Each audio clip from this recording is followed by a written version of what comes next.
怎么还在这儿呢？我陪你聊天吧，反正呢，我也没什么事情了。选题想好了吗？我选做是吧？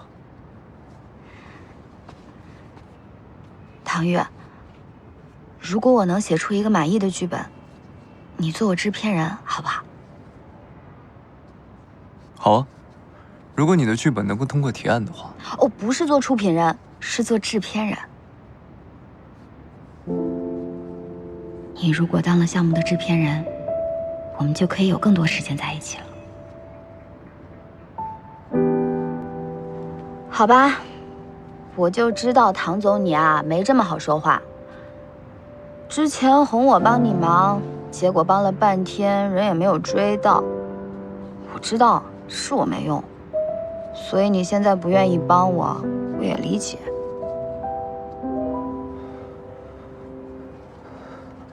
没关系，放心吧。你愿意是吗？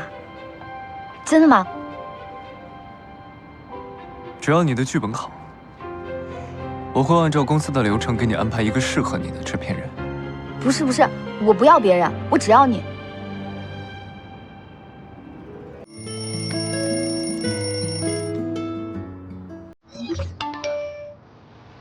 早啊，小富婆。哎，我刚刚给你转发了一微博，我现在给你念一下。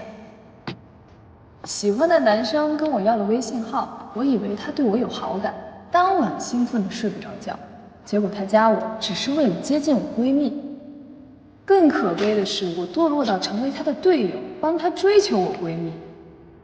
现在他们准备结婚了，我功不可没。小富婆，这微博简直是你的剧本啊！扎心了吗？扎死我了。故事很像，但我的结局一定会不同。我叫唐心，我的老板叫唐玉，是时光影业的大 boss， 也是4年前让我一见钟情的暗恋对象。我追逐他的脚步进入时光，想靠他近一点，再近一点，但没想到唐玉却让我帮他追求我的闺蜜。好在有我这个毫不称职、阳奉阴违的盟友，他成功的被 PK 出局了。如今我的机会又来了，我打算趁虚而入。对啊，唐玉她现在失恋了，肯定很伤心，我得抓住机会把她一举拿下。那你就一点都不在乎他追过明竹？我当然在意啊，但是呢，我还是喜欢他。而且明竹跟陆队长现在不是领证了吗？唐玉啊，她再也没有机会翻身了。既然你这么想得开，那我也就放心了。我之前还以为你和明珠会因这个事儿闹隔阂呢。你瞎脑补什么呢？明竹她不喜欢唐玉，她之所以会答应配合我，完全是为了能够让我跟唐玉有多些机会相处。行，祝你早日拿下唐总。姐姐，加油。昨天和你去订的蛋糕给你拿来了啊。还是我欢姐贴心。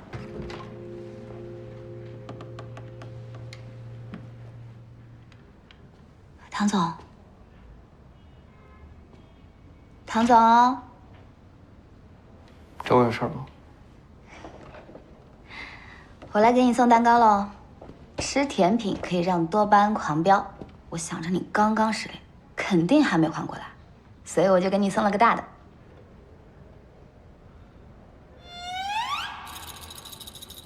谢谢你的好意，我不需要，你自己留着吃吧。其实吧，失恋不算什么，说不定你身边还有更合适的人呢。我怎么没发现？唐心，你今天来找我，到底有什么事儿？送蛋糕啊？你没有别的工作要忙吗？作为你的盟友，照顾你的心情，不也是我的工作之一吗？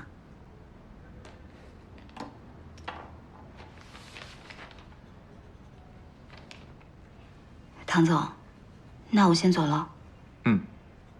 麻烦帮我关一下门。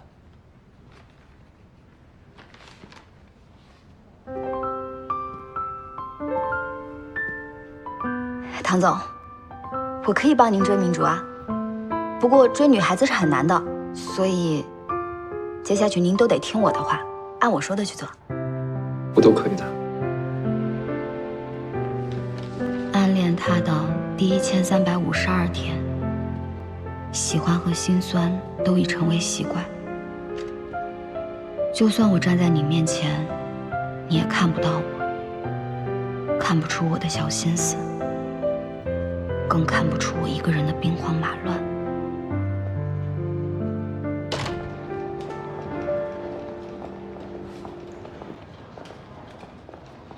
唐玉，到底要怎么做才能让你喜欢上我呢？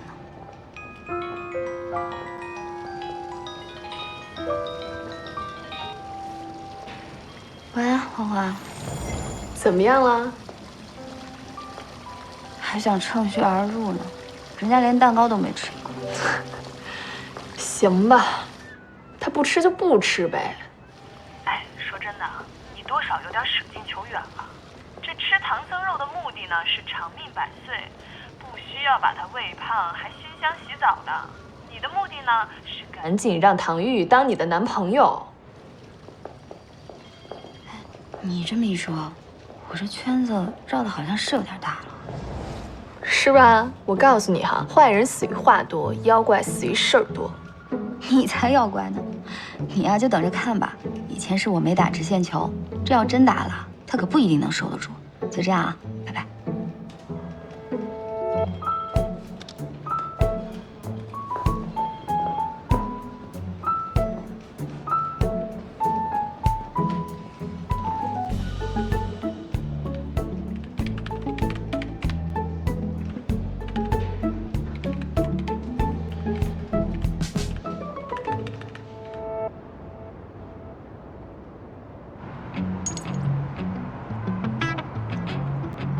求母后当红校花呀？为啥不笑啊？当然都是我求之不得。我也是啊，那是你，唐总缺女人吗？哎，我觉得是真的哎。我们还看到周家路来咱们公司了呢。笑笑，他们在说什么呢？你没看微博吗？都冲到第一了。哎，唐欣姐，你最近跟唐总走得这么近，有没有一点小道消息透露？这个一看呀，就是个假新闻。你怎么知道？这上面都有照片呢。我总不能跟他说，唐玉刚刚失恋，对象根本不是周家路吧？这娱乐圈想勾搭我们唐总的路边花、窝边草还少吗？这热搜明显就是空降的。说的也是，咱们唐总也不是第一次上热搜了。唐总也不是这样的人。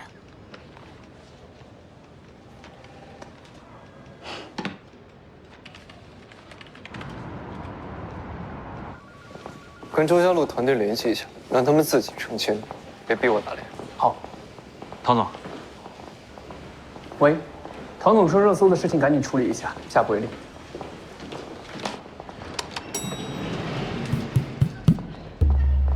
唐总，好巧啊！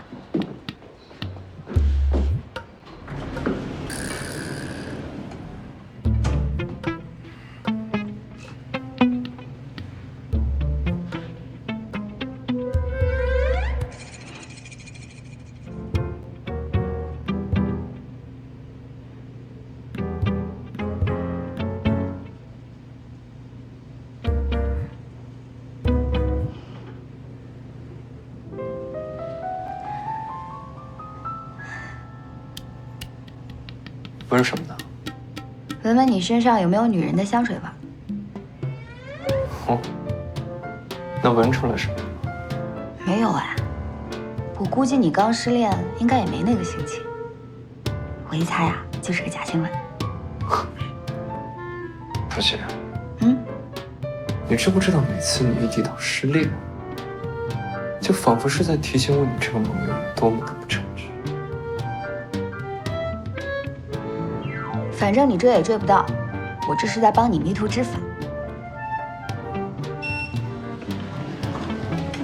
请，唐总。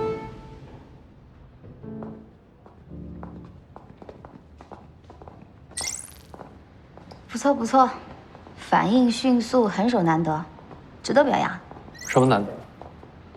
就是男老板的高尚品德。我自己开车，你先回。好。哎，文大，我忘记我的车昨天开4S店保养去了。这种事情还能忘了？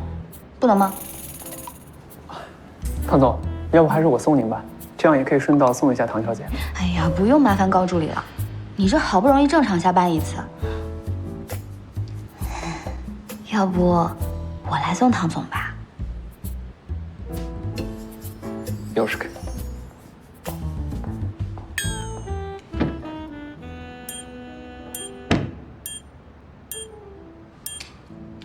我只是想享受一下号称女朋友专属位置的副驾驶，不是真想当司机呀。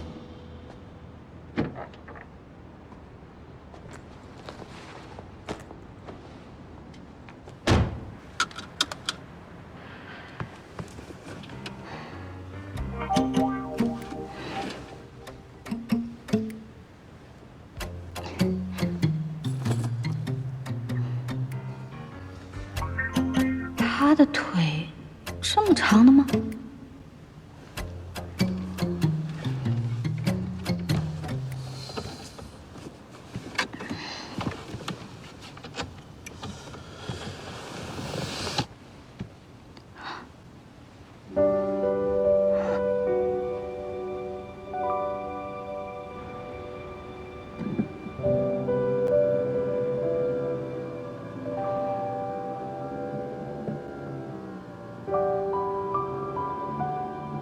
够了，够了，可以了。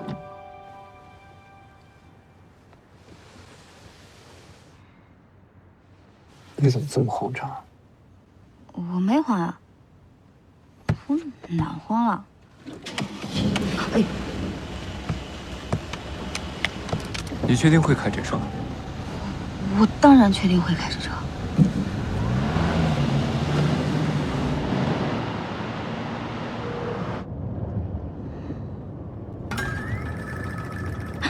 完蛋，高助理发现我的车了，千万不能让唐玉看见，不然解释不清楚了。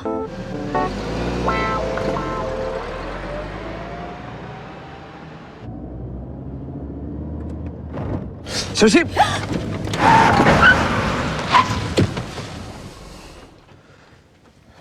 要不换我来开？不用，怎么能让唐总来开车呢？你坐着躺着都行，我保证车技不比你差。哦。唐总，你这一生怎么像耍流氓似的？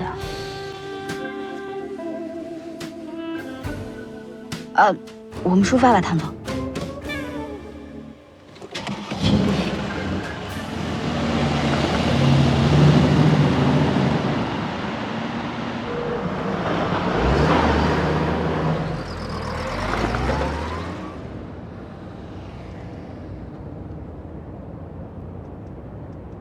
唐总，你是不是在伤心啊？什么呀？我说，你是不是在伤心？唐心啊，你为什么觉得我和明珠不合适，还要答应我帮我追她呀？我没有觉得你们不合适啊。没觉得。那为什么杨凤因为提供给我所有关于明珠的信息都是假的？这不是因为明珠她不喜欢你吗？明珠跟陆军官高中的时候就认识了，你就是出现的晚了那么一点点。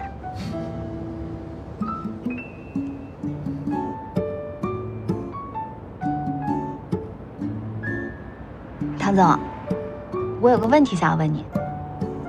说。你有没有考虑过开发一些女性向一点的项目？毕竟公司男性向的项目已经很稳定了。时光的 CEO， 要不你来做啊？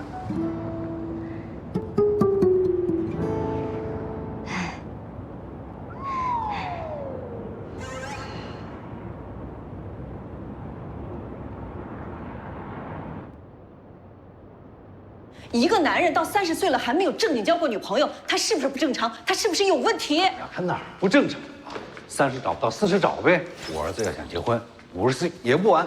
男人30是个坎儿，等过了这个年岁就没人要了，那就是市场的烂菜叶子。有这么说儿子的吗？我怎么了？我说他不对吗？他不找女朋友不结婚就是不对的。哎呀，我不也是老大不小了才跟你在一起的吗？哦，这是你们唐家的遗传啊！我回来了。爸，妈，哥，你回来啦！爸妈呢？一个在书房，一个在卧室。啊？怎么又吵架了？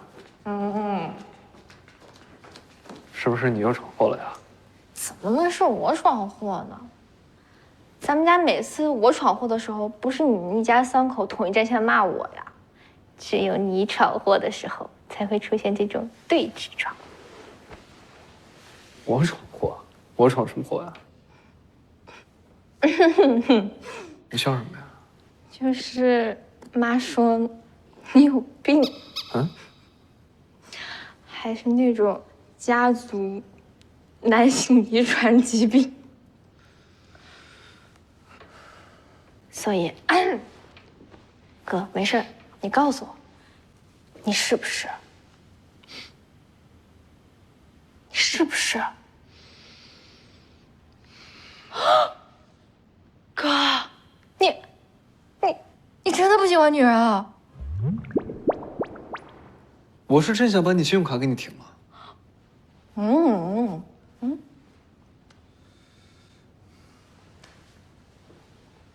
跟我说说，他们说什么？妈说你是蓝菜叶子。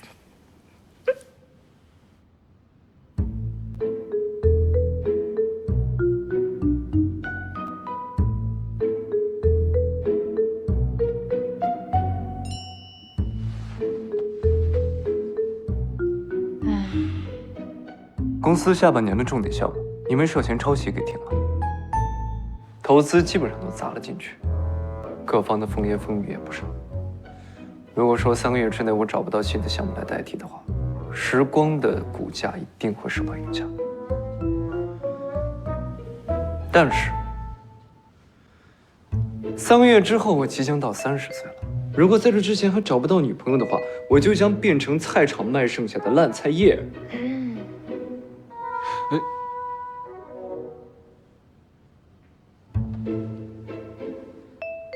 不过3个月的时间，我只能做一件事。2位是我父母，也是时光的股东，2选1，交给你们。找新项目。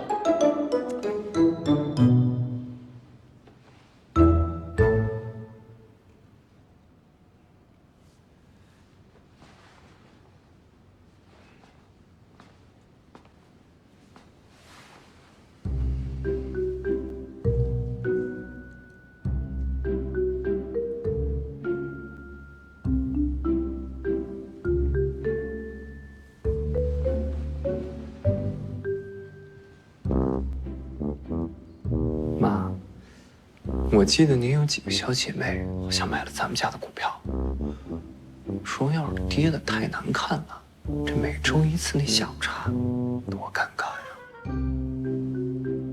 尴尬。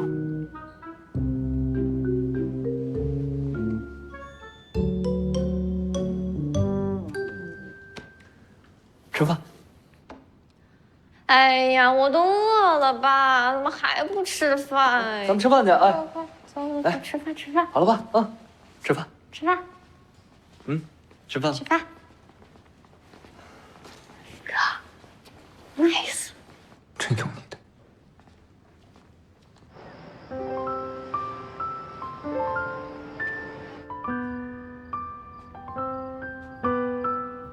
每个场景就是一个活的细胞，戏剧性动作的接头，需要推动故事发展，展示人物信息，确实需要注意，得记下。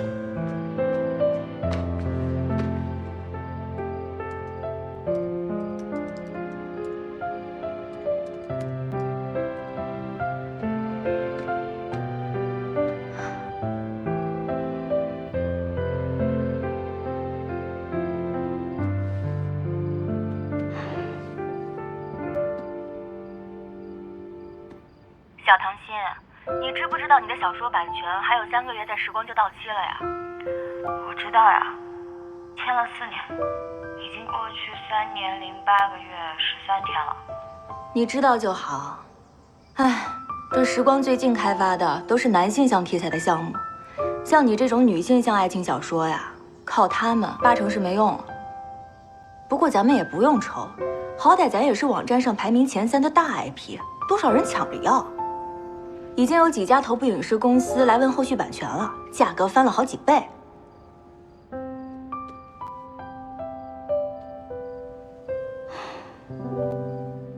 我的好大儿啊，你被关了这么久，你都还没有见着你的父王呢，母后就要不得圣宠了，到底该怎么办呀？坏了，高助理今天看见我的车了，他要是把我撒谎蹭车的事抖出去，可就不是不得圣宠了，说不准就打入冷宫了。不行，我得让他闭嘴。高助理，早啊！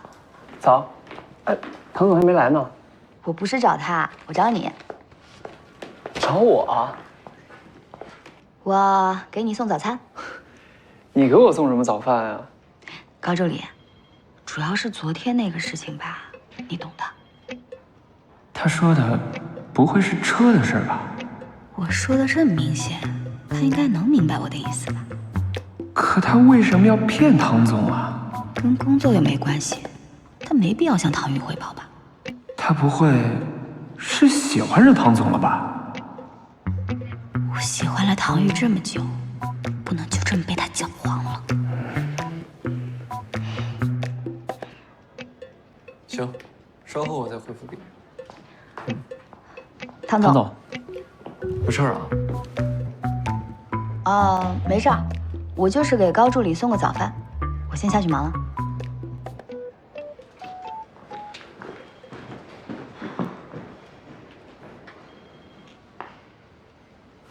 唐总，唐总，吃点吗？不必了。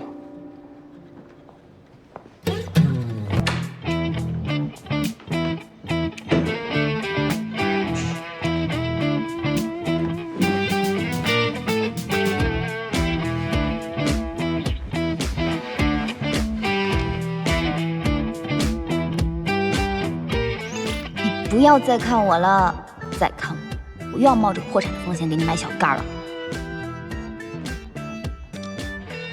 破产买小鱼干儿，真不知道他脑回路每天都在想什么。他阳奉阴违的帮我追明珠，该不会是想要趁机接近？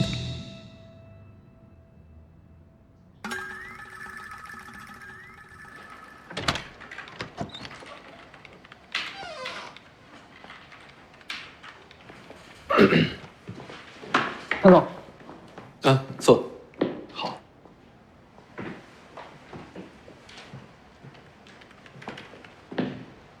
怎么还没吃啊？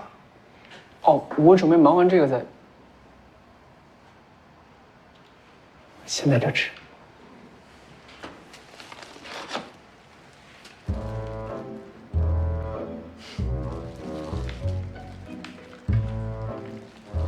小高啊，有女朋友吗？我应该有吗？站起来。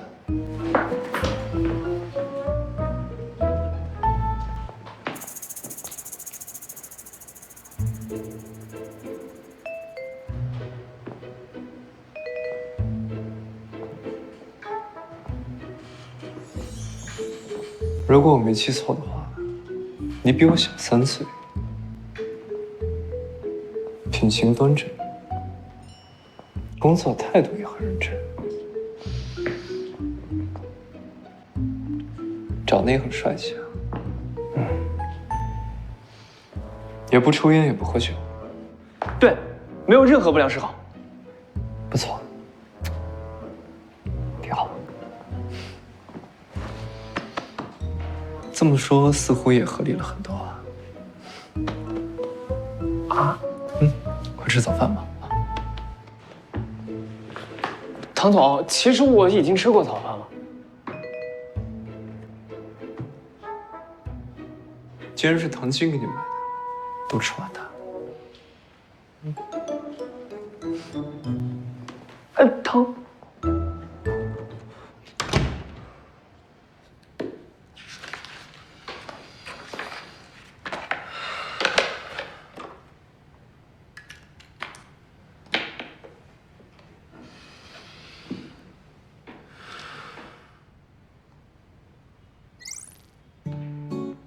最近买了一座岛，欢迎来我的穷困潦倒做客。这么穷还给高助理买这么丰盛的早餐，看来我没猜错。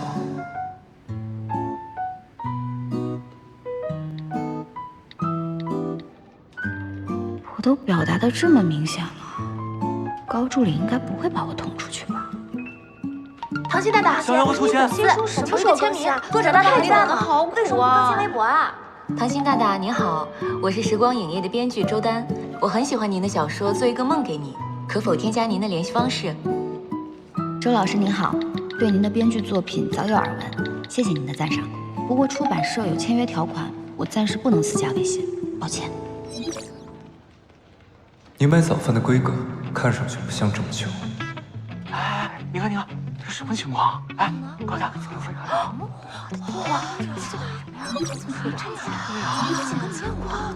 真的啊！哎，快看，快看朋友圈。什么情况？对，唐总以前没有在朋友圈跟员工互动过。看经常去唐总办公室都知道，这人真的有性格又臭，说话又扎人的人，知道回复是怎么跟他搞好关系的？真八卦。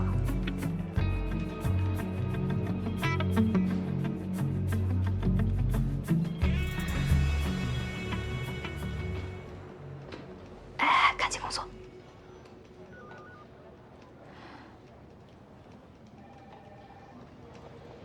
哎，你跟唐鑫是闺蜜，你去问问她呗。这怎么好问啊？没事儿。我虽然跟他关系好，哎，不就是回复个朋友圈吗？有什么大不了的？八卦无关紧要，工作使你快乐。哎，快干活去。不好好工作，你们这凑在一起聊什么呢？准备开会了啊！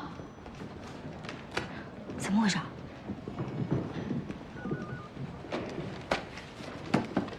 最近啊，公司有一批 IP 的版权，马上还有3个月就到期了，是否继续续约？版权部想让我们编剧部给一些意见。我想你们都知道，公司拍摄一半的项目被叫停，急需一个新项目接上。如果这批版权当中有一些不错的，也可以帮公司解决一些燃眉之急。刚才发给你们的这些呢，是4年前老唐总在的时候就购买的一些 IP， 你们大家都先看一下。这都放了4年了，唐总都没正眼瞧过，估计再续约也困难吧。姐，其实这个做一个梦给你还是不错的，当初我还一天不落的追更了。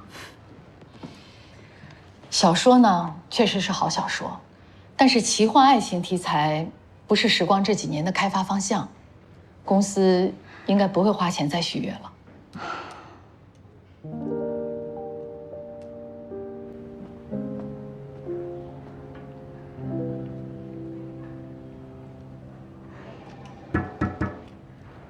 请进。陈总编，哎，唐鑫啊，你找我有事啊？陈总编，关于做一个梦给你，我还是想争取一下。来坐下说。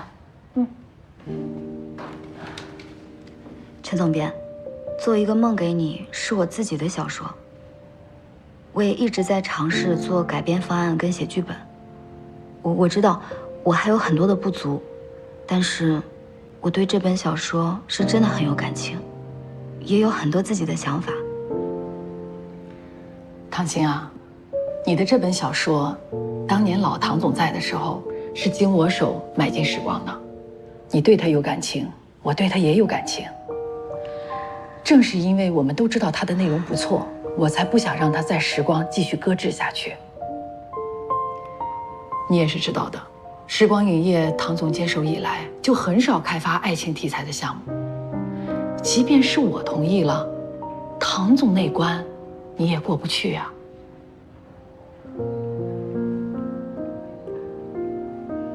好，谢谢陈总编，我明白了。人物担保，事件套路，老掉牙的设定。这些故事再开发下去的意义不大。跟版权部的人说，千万不要把观众当傻子。唐总，您消消气。其实今天还是有一个好消息的。您之前做的决定是对的。关于记忆塔抄袭的事情，咱们道歉信发出去之后，我们公司血本无归，支持著作维权，圈了不少粉。这也能叫好消息啊？口碑重要，项目同样重要。如果3个月的时间里我们找不到接替的好项目，那公司的股价会暴跌。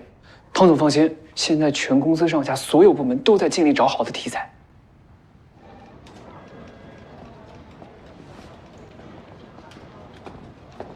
唐鑫，你的提报被陈总编劝退了吧？要我说啊，你倒不如直接去找唐总聊聊。你俩不是很熟吗？你不会真觉得唐总能跟你有什么吧？人家大明星周家路唐总都看不上，你现实一点，别妄想了。是吗？那我现在就问问唐总，他是不是跟你一样的想法？什么意思啊？我只是把你刚刚说的话一字不落的说给唐总听，看看他是什么态度。哎，发完了。大家私底下聊聊天，你至于吗？你现在可是当着我的面说的，私底下怎么说的？你以为我不知道吗？算你狠！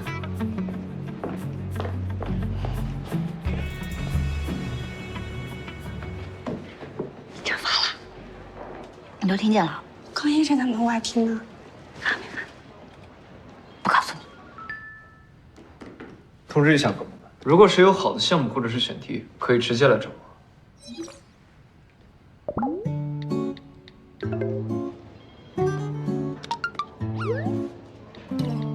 说人话。发错人了，没来得及撤回。什么东西？怎么打出来的？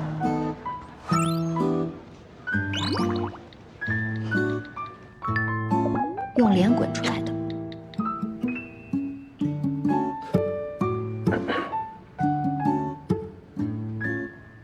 我说了哪个？哦，好的项目，好的题材，随时来找您。那还不快去？哦，好，我马上通知下去。哎，跟大家说件事情啊，大家先静一下啊。我刚刚接到高助理的通知，唐总对这次新项目的选题工作非常的重视，特地嘱咐了，谁有好的选题和方案，都可以直接到他办公室去找他，他随时恭候。大家都开始准备吧，啊！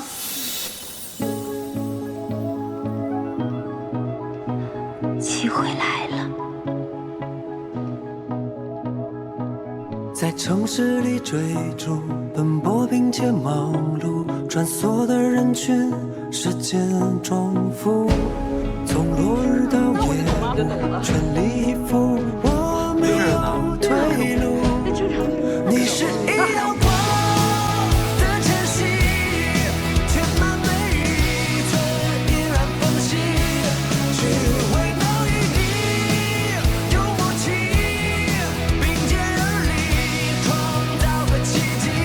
我无限动力。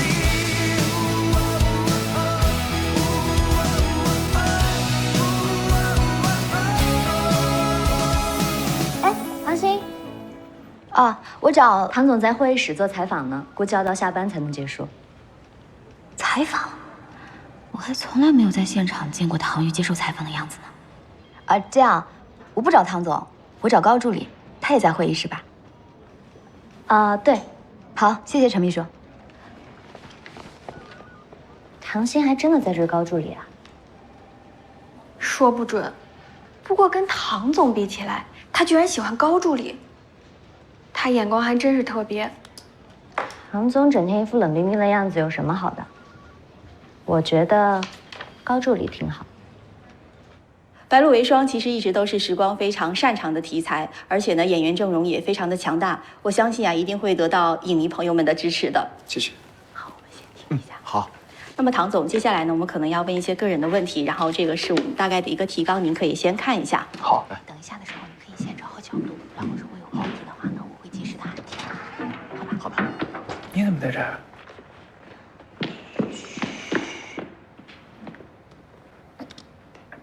唐总应该不让拍吧？我呢，就是看唐总这个眼镜挺好看的，想跟他买同款。焦我对准。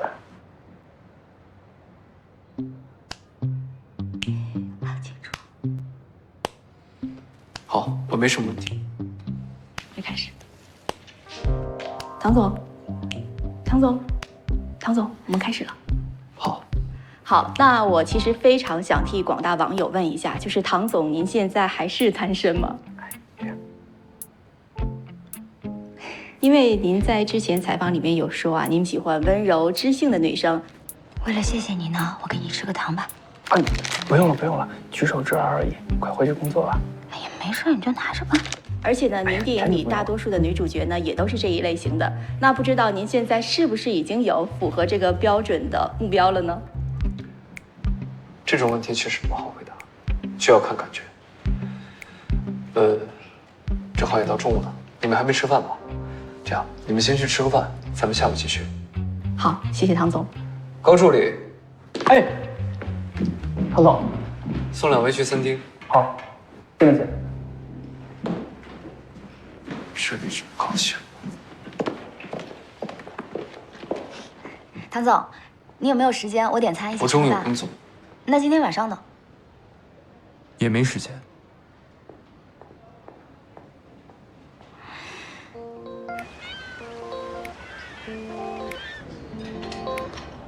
要不是知道唐玉是这里的 VIP， 我才不来健身。这下血本办的年卡，总该能蹲到他一次吧。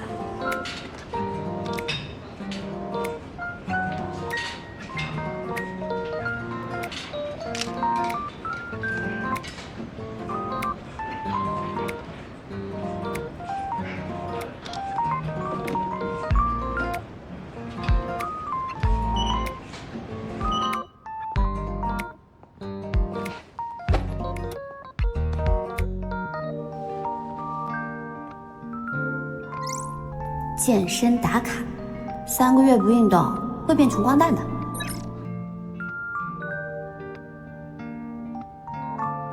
这有什么关系？为什么不运动就会变成穷光蛋？因为身体健康就是巨大的财富。真是歪理邪说。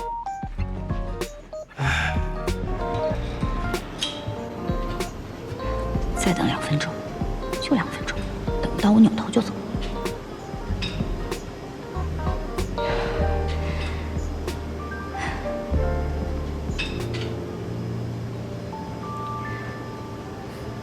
不错，好理想。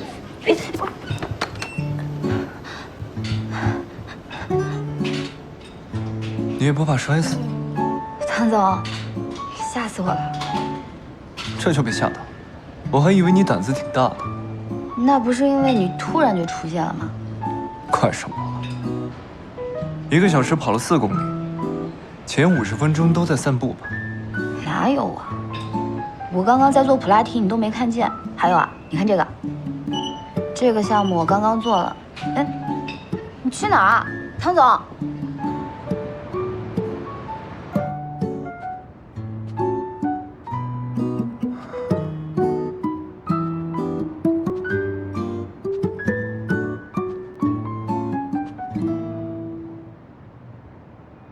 怎么还在这儿呢？我陪你聊天吧，反正呢，我也没什么事情了。选题想好了吗？我选做什么？唐玉，如果我能写出一个满意的剧本，你做我制片人好不好？好啊，如果你的剧本能够通过提案的话。哦，不是做出品人，是做制片人。你如果当了项目的制片人，我们就可以有更多时间在一起了。好吧，我就知道唐总你啊没这么好说话。之前哄我帮你忙，结果帮了半天人也没有追到。我知道是我没用，所以你现在不愿意帮我，我也理解。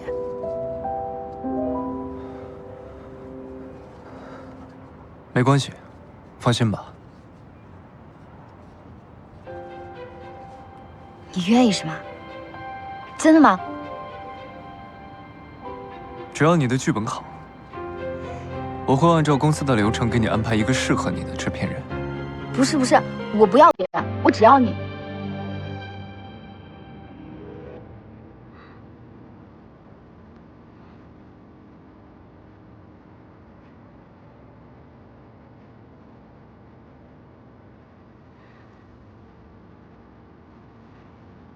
你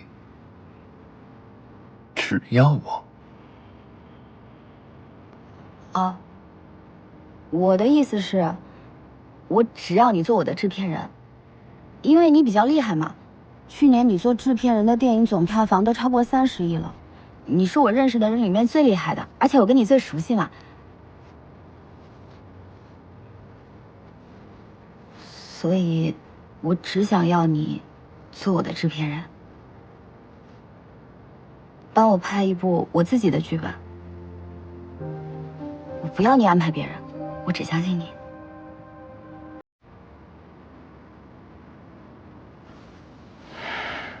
就这样。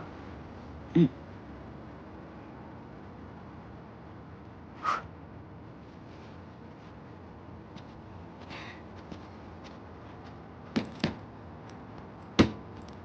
那如果我要是不答应，你什么意思啊？唐玉，你过河拆桥是不是？我过河了吗？我不管，你可是身价过亿的上市公司老板，你好意思吗你？买卖不成仁义在，你这样说出去可是要被人笑话的。而且你还知道我是你老板，对我这么凶，这要是换做别人，我早把他开了。要是换个人，我才不这样小心翼翼跟你耗。那你答不答应呢？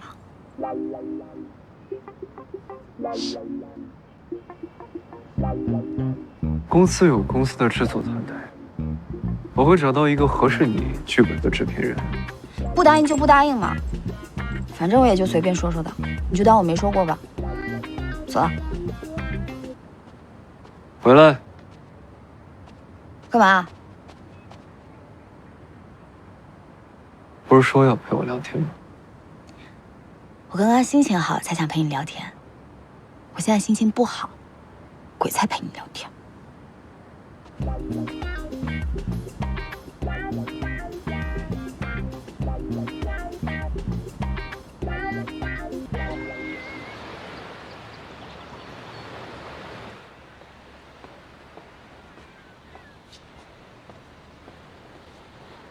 哎，好饿啊！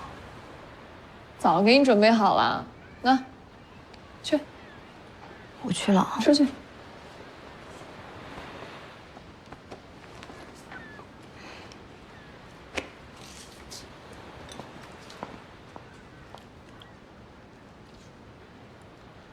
情绪不高涨啊？怎么？不开心？不开心也谈不上，我就是有点想不通。还是因为唐玉的事儿？你都郁闷一晚上了。我就是不明白，他怎么能拒绝我拒绝的那么干脆，连个让我跟他说说项目内容的机会都不给。我还想不明白呢，你到底喜欢唐玉什么呀？就这个一见钟情，力量这么大？其实，在遇见唐玉之前，我也不相信，可就是发生了呀。4年前，我带着做一个梦给你去时光签约。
就是我看见他的第一眼，就好像丘比特在我心上开了一箭。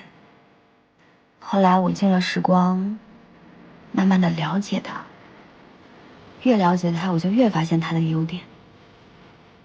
他很优秀，他很上进。身为制片人，他既懂内容创作，又懂拍摄，永远都想得比别人更深入、更远。停！你这么夸下去，你能夸一天。哎，你就没有想过干脆跟他表白算了？我没有胜算，我怕表白了之后会破坏现状，我不知道破坏现状之后我俩关系会变成什么样。18线的小编剧和身价过亿的老板，哟，咱这书粉量级可不是18线啊。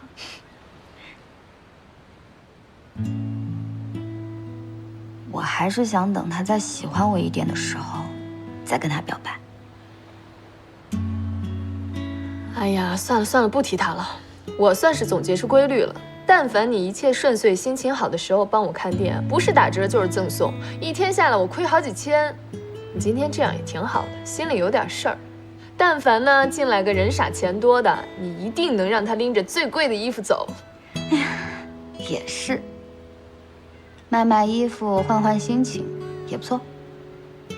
制片人这事儿呢，你也别想太多了。唐钰要是不当，但还有别人呢。全中国又不是只有他唐钰一个人能当制片人。感情的事儿就算了，工作你就别在一棵树上吊死了啊！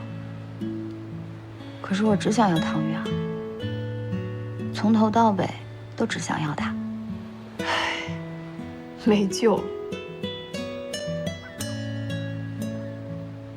哎呀，我不跟你说了，工厂那边刚出了一批货，我得去盯一天。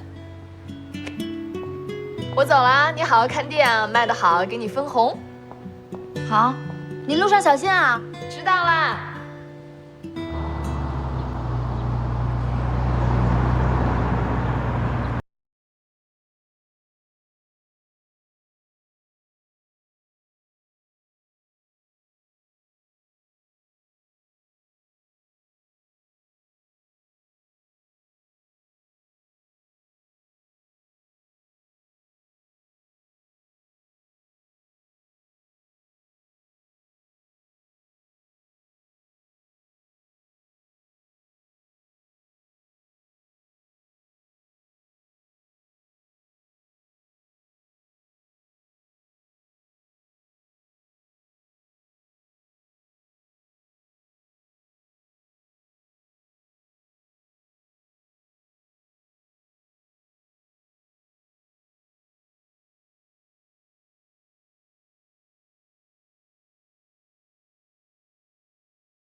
这家店的选址好好啊，在海边啊。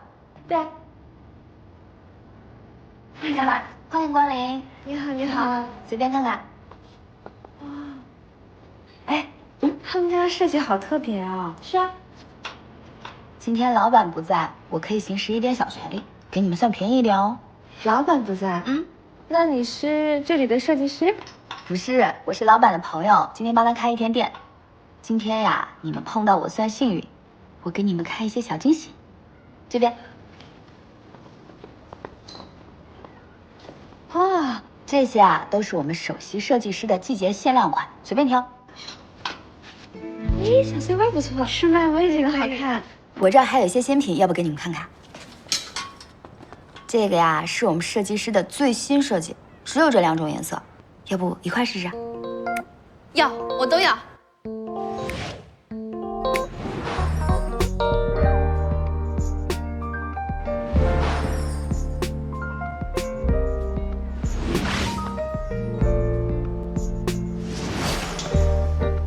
对，怎么样？您看看，这个衣服喜欢吗？喜欢，这可是我们的独家，只此一件哦。好看的，是吗？怎么办呀？我每件都好喜欢，我都想要。我都能留给你。真的？你都能留给我？今天我可以做主，而且我还可以行使一点小权利，偷偷给你们打折。可以呀，买单。不好意思，让你们久等了。这个是消费单，都在这里面了。嗯，这么贵？我之前买的时候没那么贵啊。刚刚你们试的那最后一条裙子是本店最贵的。上周刚有一个模特发消息来说要，但我们店吧不接受网上预定，都得亲自来店里试过了，合适才能成交。我是看您那么喜欢，而且穿上也很合适，才留给您的。要不这样，您要是真觉得贵的话，我就把裙子留给他，他过2天要来试。啊，别，我刷卡。好。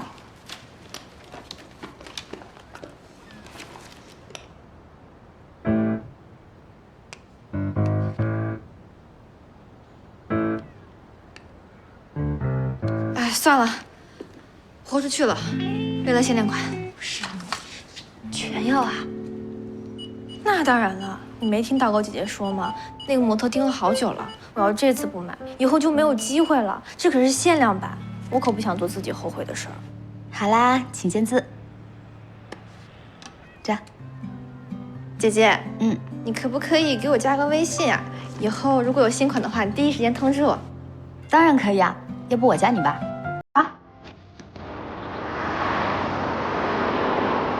你不得了啊，小唐心儿！哎，你干什么编剧啊？你去干销售得了，你不得分分钟拿个销冠，得100万年薪？淡定，淡定，淡定，我这可是常规操作。我推荐给他们的呀，可都是你压箱底的好宝贝，季节限量的手工高定款。他们年轻爱时尚，有购买力，穿这样显气质、有品质的衣服，去参加姐妹的聚会多有面子呀！一分价钱一分货，他们比我们懂。说的对，有道理。手工高定，我的成本也不低呢。不过还是得谢谢他们喜欢我的设计。哎，你这看人推货的能力，要是让你们唐总知道了，是不是也得对你五体投地啊？哎呀，他才来时光没几年，身价就翻了1倍。我这点小能力在他眼里算什么呀？反正呢，我要记你一功。说吧，要什么奖励？随缘发个红包就行。没问题，红包少不了你的。现在就发。发个大的。必须的。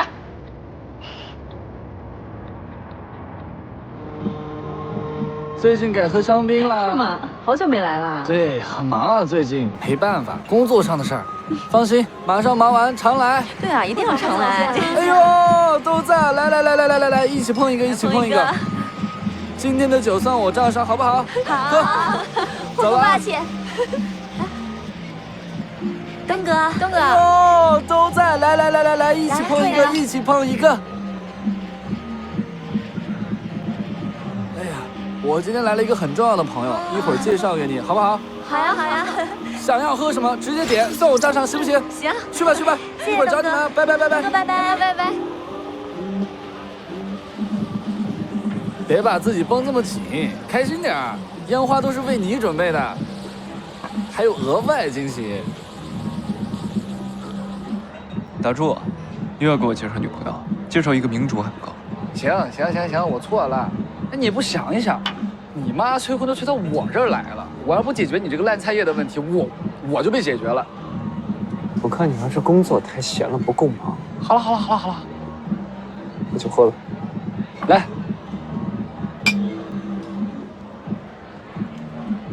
除了我，也没有人能受得了你这样的性格。就你这样，别说30岁找不到对象，你直接注定孤独终老吧你。还在烦项目的事儿啊？之前你和我说小唐新提案的事儿，不如你就考虑一下，这样皆大欢喜啊。这是原则问题。想在我这儿走捷径，行不通的。我要是小唐新啊，我现在肯定憋屈死了。你这个人啊，就是太冷血了。之前找人帮忙是你，现在呢，拒人千里之外还是你，你太难搞。我只要你做我的制片人。去年你做制片人的电影总票房都超过30亿了，你是我认识的人里面最厉害的，而且我跟你最熟悉嘛，所以，我只想要你做我的制片人。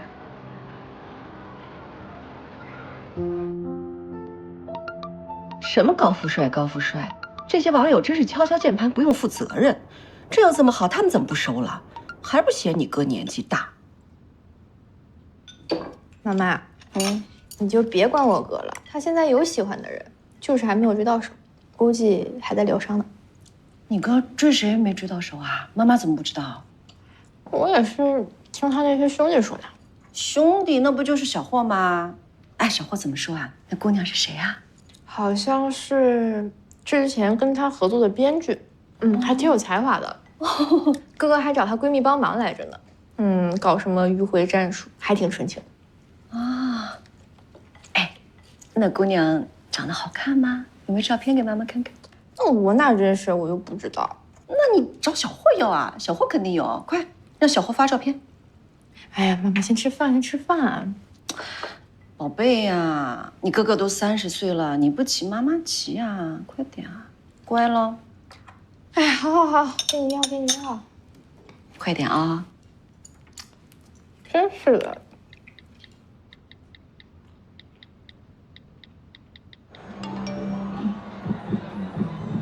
浩哥哥，你在干嘛？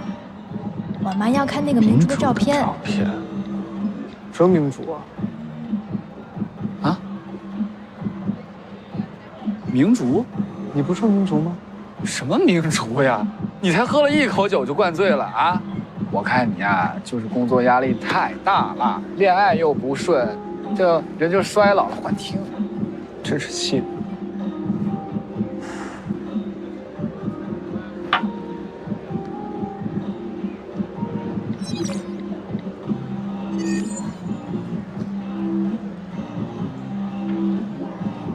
我先出去一趟。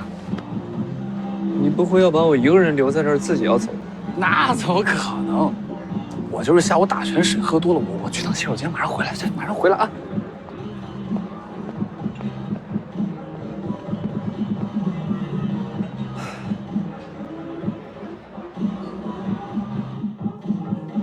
哎呀，你行不行啊？让你发张照片怎么那么麻烦呀？还没收到吗？我都发了5、6次了。没有啊，是不是你微信有问题呀？要不然你重启一下再发一遍啊？还没有。发过去了，第1张是明珠，第2张呢是帮她追明珠的那个闺蜜。不是你发她闺蜜照片干嘛呀？我觉得她长得好看呀，跟你哥也挺合适的，所以发给你看看嘛。收到了没有？哎呀，好了，我先不跟你说了，我先挂了啊。好。哎呀，宝贝，这照片发来了没有啊？妈面膜都糊上了，还没发。哎呀，他这网不好。哎，来了。这个第1张是我哥喜欢的一个，这个第2张是她那个闺蜜帮她追着来。我看，这姑娘长得还挺好看的。哎，你可喜欢这个类型的哦？不对啊，这个人好像见过呀，好像今天帮我推荐衣服来着。人家不是编剧吗？干嘛当你推荐衣服啊？你搞错了是不是？我看看，没有啊，明明就是他呀。我找一下微信，这人怎么？这人什么情况呀？他为什么要拒绝我哥？我哥那么优秀，长得还那么帅，还是上市公司的 CEO。得了吧，你哥除了帅点、有钱点，没什么特别的。我确定就是这个人。还知道回来呀？怎么着？想起别人之前帮忙的好了？啊？好久从来没有想过认真帮你。杨凤因为这么久，就是他有私心，我绝对没看错。古话说的真好啊，伴君如伴虎。不过，别人没有功劳也有苦劳。你不会有一天也要这么对我吧？哼，那得看你的表现。不说了，喝酒吧。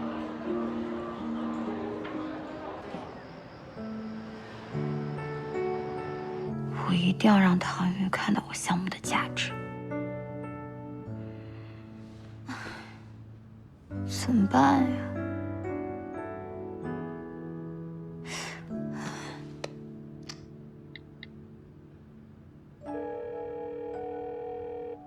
喂，明竹。哎呀，救命啊！怎么了？一晚上都没见你在群里说话，突然就要救命啊？我这不是在写编剧阐述吗？写是写完了，但我总感觉还差点意思。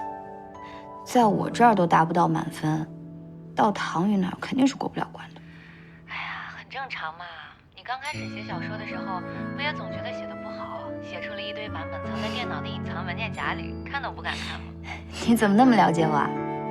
哦，对了，我给你打这个电话是想问问你有没有认识专业方面的老师，能帮忙指导我一下？没问题，马上推你微信。好，谢谢啊。客气。拜拜。拜拜。知名编剧冯程明天在南港电影学院开讲座，我已经和他打过招呼了，你可以直接和他联系。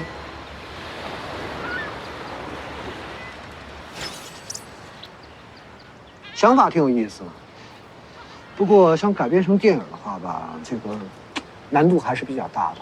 你看啊，比如说这个剧作结构的问题啊，现在你还是没有跳出这个小说故事的框架，然后直接套在剧本里头了，所以说就写的情节特别的碎，而且节奏也不是特别好。冯教授，那我想请问一下，就是您说的这个结构不行的话，短期内该怎么提升？那这样吧，我正好前段时间啊，给我的学生开了一套书单，我可以给你微信发过去，你收一下。好。尤其是第2本，你得仔细的读一下，好吧？好。哎，陆导，您刚才课上讲的短片节奏问题有样片吗？可以参考学习一下。陆导，您不等的导演剪辑片段，能不能给我们看一下？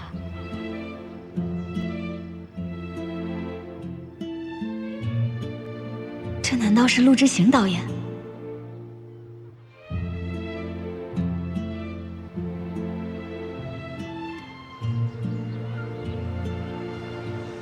哎呀，陆导，顶流导演就是不一样。你看人家下了课之后，学生一直围着追着，不像我，孤家寡人。哎，这样大家把问题都发给郑老师，回头答复我一起给他，好吗？好。好。老冯啊，哎呀，老陆啊，这又是会见哪个才女呢？按你说的，介绍一下国际知名导演陆之行。这是我们的网文大神《做一个梦给你》的作者唐鑫，唐小丽。唐鑫，你好。你好。你好。坐吧。哎呀，做一个梦给你，这听着怎么那么耳熟呢？啊，就是他写的，现在想做影视化。哦，这本小说我听说过，还挺火的。之前在组里拍戏的时候啊，有很多小姑娘都在看。哦。闲的时候听他们聊天说，这个书脑洞很大，挺有意思的。原来是你写的。哎呦呵，哎，什么时候学会了听墙角的臭毛病啊？我们陆导拍的片子挺文艺的，就是这个人啊不太正经。我要是正经的话呀，我就不来找你聊天了，那也不能认识他呀。呀，怎么我觉着我自己那么多余呢？哎，要不然你们俩加个微信得了。哎，我说正经的啊，你正好在专业上能够指导指导他，赶紧加一个呀。我扫你吧。好。好了，加上。行，那我撤了啊。哎，我晚上有点急事儿呢。不请我吃饭了？主要就是不想浪费钱，请你吃饭。坐吧，坐吧。得了啊，你慢走，你慢走。哎，拜拜。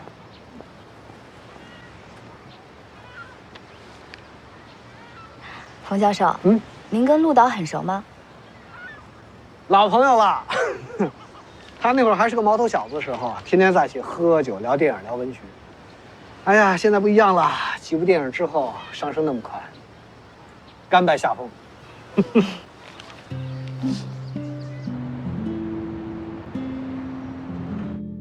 哦，你说你昨天遇到明竹了？是啊，我昨天去买衣服，正好撞见他，好像是在给朋友看店吧，就把你昨天给我的零花钱都榨干了。哥，你说他是不是宰我？你说他踩你？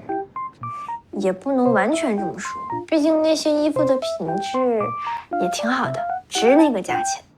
但是我这么一想吧，他万一被你追到了，以后成了我的嫂子，多少能跟我算便宜点吧，也能留个零花钱什么的，对吧，哥哥啊？行吧，明天再给你转点零花钱。耶，哥，我就知道你对我最好了，你最懂我是全世界最好的哥。少来啊！不过你确定你遇到的真的是明珠啊？当然了，我还看他发朋友圈了呢，画了一个无脸男，我还评论了呢，你可以去看一看。知道了，挂了。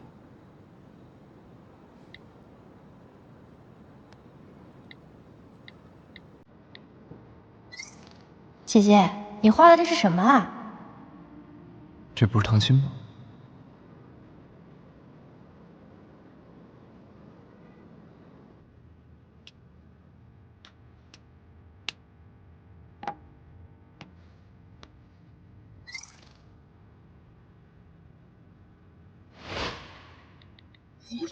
我男朋友啊！啊，这么快就有男朋友了？也是，你这么漂亮。不过你男朋友怎么没有脸呢？有倒是有，这不是怕人家不同意吗？因为我也不知道我男朋友是谁啊。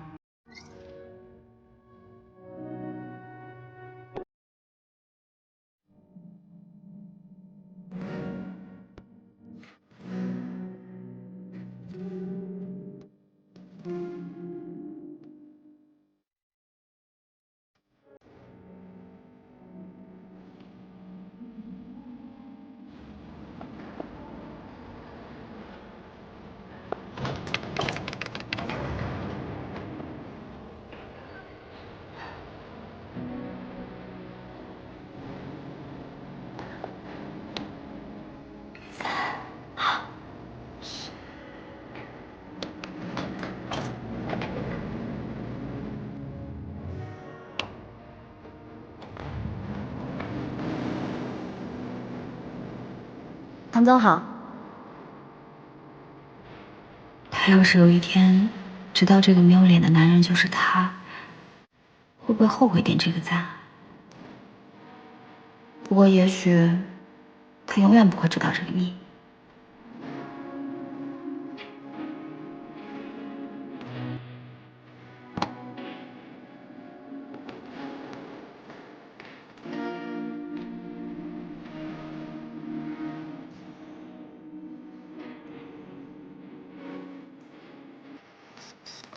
I want you, with you， 想在身边。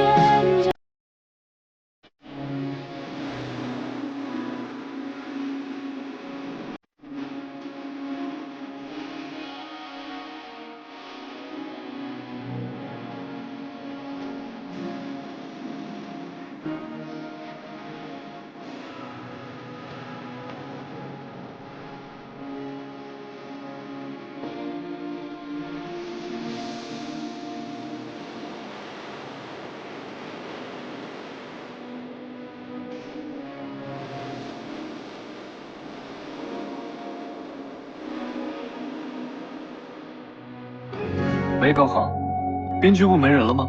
提报了一整天，来了这么多个，一个靠谱都没有。唐总，又来了一个，刚到门口。请他进来。唐总，这是我新做的策划案，我仔细研究过，梦魇的故事逻辑非常扎实，改编和翻拍的难度都不是很大，时间周期也会大大缩减。如果我没记错的话，梦魇的犯罪动机是跟本国的历史背景、社会问题以及生活习惯息息相关。移民问题、经济萧条、分餐制，这些关键的背景在我们国家是不存在的，翻拍很容易水土不服。翻拍也不是照搬嘛，我们部门会对原电影进行本土化的改编，例如我们可以加入一些……电影的核心都已经改了，照猫画虎的意义在哪里？拿回去修改。您说的对，我再想想。唐总，这是我的策划案。我想写一个谍战片，就是男主原本在敌方阵营，经受了女主的洗礼之后转换身份，然后就在敌方阵营上演了反间计。听起来题材和人物关系都非常陈旧，你不懂得创新吗？你懂我的意思了吗？那我再回去想想。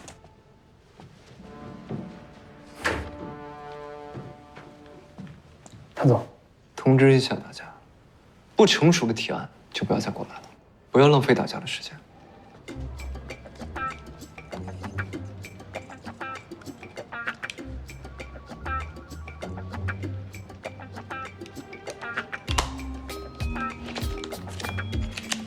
这一次一定要让你认可我。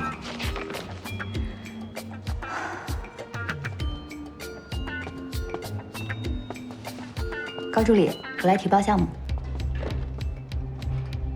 唐总，唐总，我来跟您提报项目。这是我的提案，做一个梦给你。唐鑫，我以为我们上次说的很清楚，你的这个项目我暂时没。唐总，您这不公平。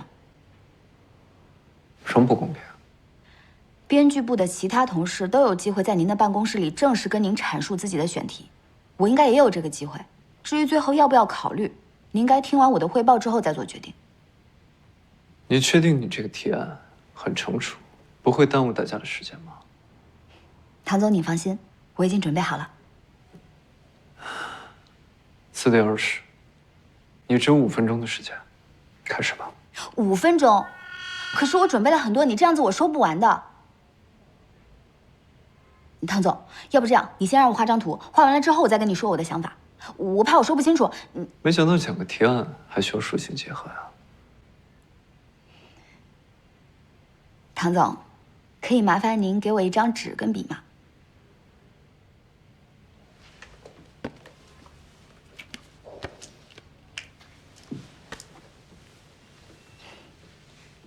谢谢唐总，很快。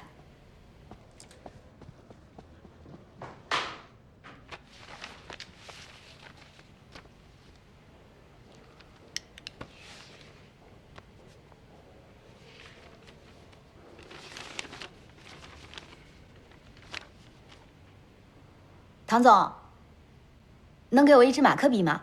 谢谢。你连男朋友的脸都画不出来，你确定你画的东西别人能看懂什么意思吗？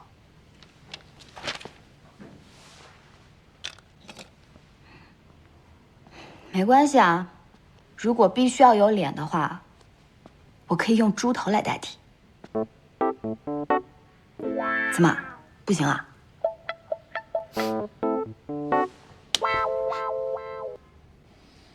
说谁是猪头啊？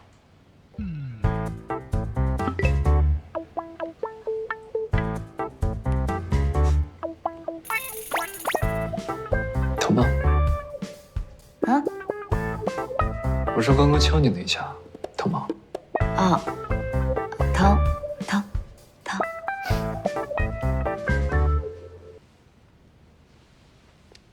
算你工伤。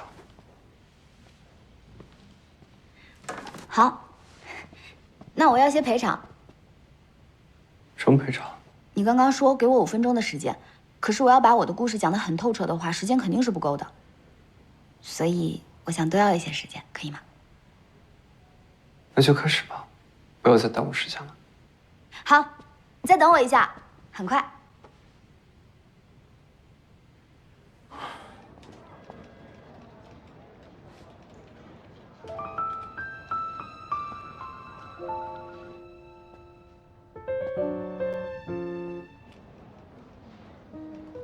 看什么呢？霍总，鬼鬼祟祟的。您找唐总啊？对呀，有几份文件需要他签字呢。他干嘛呢？他小唐新跟他聊什么呢？哦，提报项目。又提报。这个小唐新不一般啊！刚来了，唐总都说这不打退堂鼓就算了，还越战越勇了。不过你还别说，小唐新这像狗皮膏药一样的性格，倒是快赶上我了哈。你笑什么呢？霍总，您说您自己像狗皮膏药，这好像不是夸奖啊？是吗？喂，我先忙去了。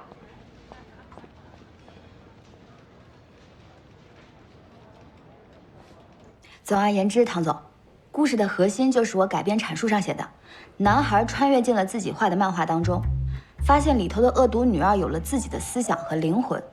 经过一段时间的接触之后，就发现她内心真实的善良。我来问问你，这个画的什么？这个呀，美好的外表，那这个呢？柔软的内在。这是柔软的内在啊。这画的什么鬼啊？我这画的有那么丑吗？我4岁的表侄子画的都比你好看。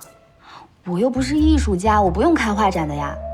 这个画就是功能性的，方便理解人物关系跟人物动机。唐总，这个人物关系跟人物动机理解清楚了吗？当然。那就行。唐总，当你和你真爱的人发现彼此都不是过去所认识的那个人，你还会继续跟他在一起，重新尝试接纳对方吗？你说的这个，我还真没考虑过。那你想想嘛，这个就是我阐述中说的另外一个问题：爱一个人，究竟爱的是他在你面前的模样，还是他不为人知的一面？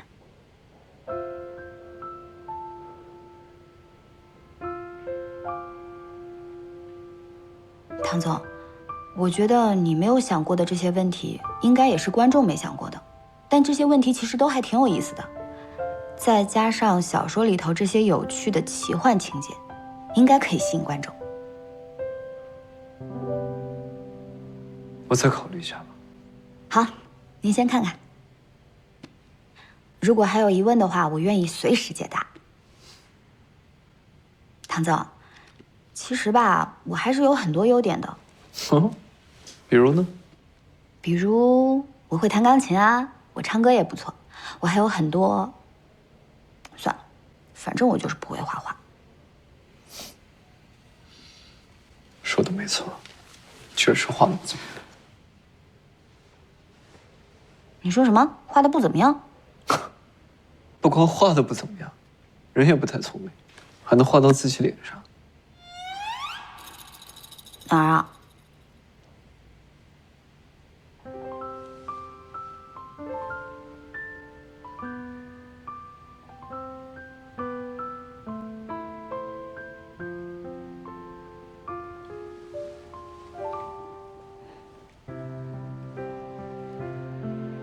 右侧。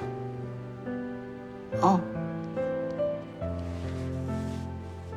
没事儿，你不用在意这些细节，你记得我的项目就好。唐总，唐总，江总说有事找你商量，已经在会议室等你了。让他稍微等我一会儿，一会儿下去。好。那你先回吧，项目明天再说。好。等等。嗯。本儿。哦。唐总，你再看看。记得洗脸。啊，好。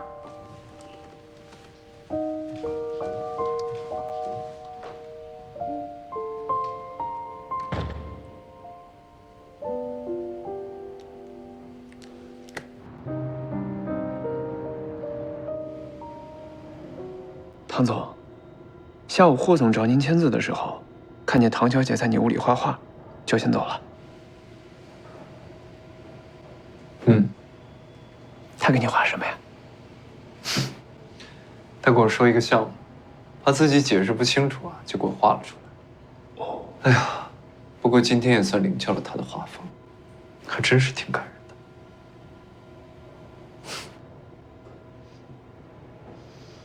唐总，笑什么呀？我笑了吗？没笑，没笑。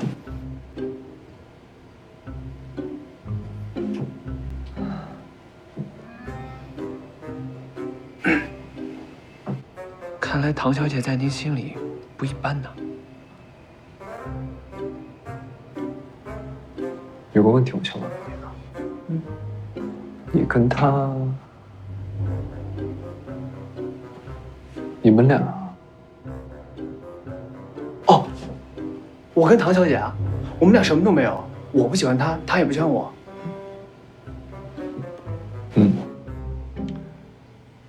那天哦，那次她跟我没早餐，完全就是。唐总，到这里，下班了。好好的。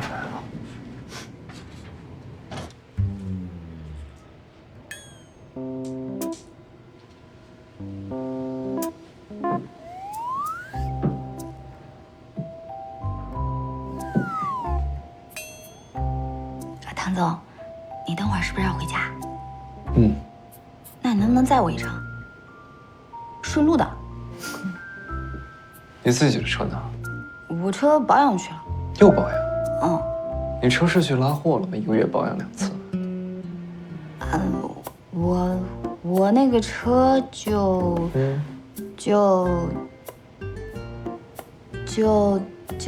可能跟别人的不太一样啊。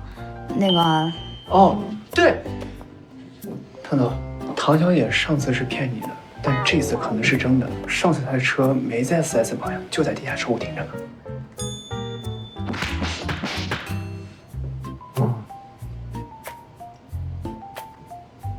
唐鑫。